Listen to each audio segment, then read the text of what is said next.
هي الأولى من نوعها والأضخم في ليبيا. أطلق الهلال الأحمر بالتعاون مع الجيش الوطني المناورة الكبرى مستجيبون بمدينة درنا بمشاركة فرق الاستجابة السريعة ونحو 50 جندي في تجربة ميدانية استمرت 7 ساعات متواصلة.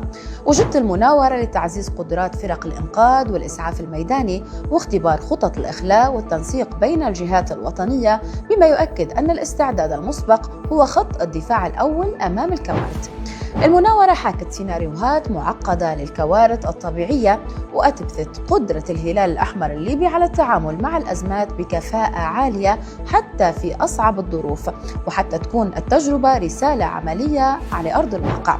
وأظهر متطوعون الهلال الأحمر حضور بارز في نجاح المناورة، حيث برزت كفاءتهم وروحهم العالية في خدمة المجتمع، ما يعكس أهمية العمل الجماعي في مواجهة الأزمات. وتابعت المناورة غرفة عمليات متطورة مرتبطة ب 38 فرع للهلال الأحمر في مختلف أنحاء ليبيا، بما يضمن سرعة التنسيق ودقة الاستجابة على المستوى الوطني. وأكدت مناورة مستجيبون أن التدريب الجاد والاستعداد المستمر هما الضمانة الأساسية لحماية الأرواح خلال الأزمات، فكل تمرين يعد استثمار في أمان الغد ورسالة بأن الهلال الأحمر الليبي سيبقى حاضراً وبإنسانيته.